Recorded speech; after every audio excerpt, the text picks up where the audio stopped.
సంతానము కాదని సామెత. కనీసం ఇద్దరు పిల్లలు ఉండాలి. ఎందుకు అంటే వాళ్ళకి కూడా తోడుండాలి కదా! అనేటువంటి ఉద్దేశ్యంతో పెద్దవాళ్ళు చెప్తారు. ఇక విషయంలోకి వెళ్తే ఒకరే సంతానంగా పెరిగేటువంటి వారు ఎప్పుడు గూడా ఇతరుల యొక్క సలహాలు తీసుకొని వారి యొక్క అనుమతి లేనిదే ఏ పని కూడా ప్రారంభం చేయకుండా ఉండటానికి అవకాశాలు ఎక్కువగా ఉంటాయి. వీళ్ళు నిజాయితీగా ఉంటారు. చాలా సున్నితమైనటువంటి మనస్తత్వాన్ని కలిగినటువంటి వారై ఉంటారు. లీడర్‌షిప్ క్వాలిటీస్ కూడా వీళ్ళలో కాస్త ఎక్కువగా ఉంటాయని చెప్పుకోవాలి. కాన్ఫిడెన్స్ కూడా వీళ్ళలో అధికంగానే ఉంటూ ఉంటుంది. వీళ్ళు ఎక్కువగా మానిప్యులేట్ అవ్వడానికి అవకాశాలు ఎక్కువగా ఉంటూ ఉంటాయి. కనుక కొంచెం జాగ్రత్తగా ఉండాలి. బాధ్యతాయుతంగా ఉంటారు. ప్రతిదీ కూడా పర్ఫెక్ట్‌గా ఉండాలని కోరుకునేటువంటి మనస్తత్వాన్ని కలిగినటువంటి వారై ఉంటారు. ఒకవేళ ఇంట్లో ఇద్దరు గాని, ముగ్గురు గాని పిల్లలున్నారు. అందులో ఆఖరి వారు ఎలా ఉంటారు? అది ఇప్పుడు మనం తెలుసుకుందాం. ఈ ఆఖరి సంతానం ఎవరైతే ఉంటారో వీళ్ళెప్పుడూ గూడా అన్నిట్లోనూ గూడా ఓపెన్ మైండెడ్‌గా ఉండటానికి అవకాశాలు ఎక్కువగా ఉంటాయి. వీళ్ళతో ఎవరికీ పెద్దవైనటువంటి ఇబ్బందులు ఉండటానికి అవకాశాలనేవి ఉండవు. అందరి దృష్టి గూడా ఆకర్షించేటువంటి తత్వాన్ని వీళ్ళు కలిగి ఉంటారని చెప్పుకోవచ్చు. ఏదన్నా తప్పు చేసినా ఇతరుల మీద వాటిని నెట్టేసేటువంటి ప్రయత్నం చేసేటువంటి అలవాటు కూడా వీళ్ళలో మనం గమనించడానికి అవకాశాలు ఎక్కువగా ఉంటాయి. అందరిలోకి ఆఖరి సంతానానికి కాస్త అందం ఎక్కువ ఉండడానికి కూడా అవకాశం ఉంటుంది. ఎప్పుడూ బయట తిరగడాన్ని ఇష్టపడుతూ ఉంటారు. అందరితో ఫ్రెండ్లీగా ఉంటారని చెప్పుకోవాలి.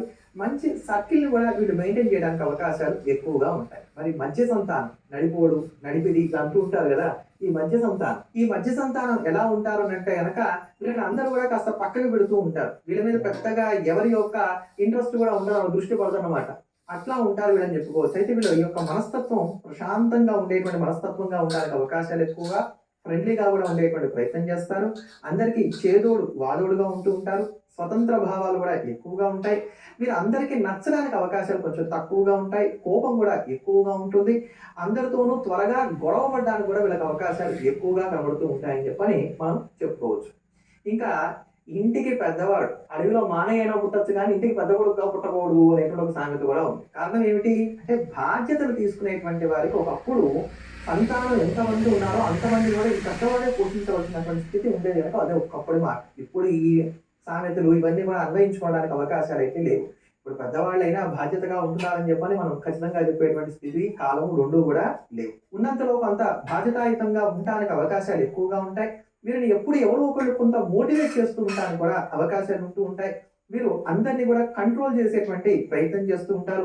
అన్ని విషయాల్లో మేము పర్ఫెక్ట్ అనేటువంటి భావన వీళ్ళకి ఎక్కువగా ఉంటుంది అని చెప్పుకోవాలి. అంటే పర్ఫెక్ట్‌గా ఉంటారని రూల్ ఏం లేదు. వాళ్ళు మేము పర్ఫెక్ట్ అని అనుకోవడానికి అవకాశాలు ఎక్కువగా ఉంటూ ఉంటాయి. లీడర్‌షిప్ క్వాలిటీస్ కూడా వీళ్ళలో ఎక్కువగా ఉంటాయి. అజమాయిషీ చేసేటువంటి తత్వం కూడా ఎక్కువగా ఉంటుంది. కొంత జాగ్రత్త పరులైనటువంటి వారై ఉంటారు. నమ్మదగినటువంటి వారై ఉంటారని చెప్పని చెప్పుకోవచ్చు. ఇవన్నీ కూడా మీకు ఒక 70% మాత్రమే మ్యాచ్ అయ్యేటువంటి లక్షణాలుగా మాత్రమే మీరు గ్రహించండి. సో కొత్త అంశం అందరికీ తెలుసుకోవడానికి బావుంటుంది కదా అని చెప్పని ఈరోజు మీ అందరికీ తెలియజేశాను. గురుగారు, తదుపరి రాశి యొక్క ఫలితాలు, పరిహారాలు వివరిస్తారా అండి? తదుపరి ధనస్సు రాశి.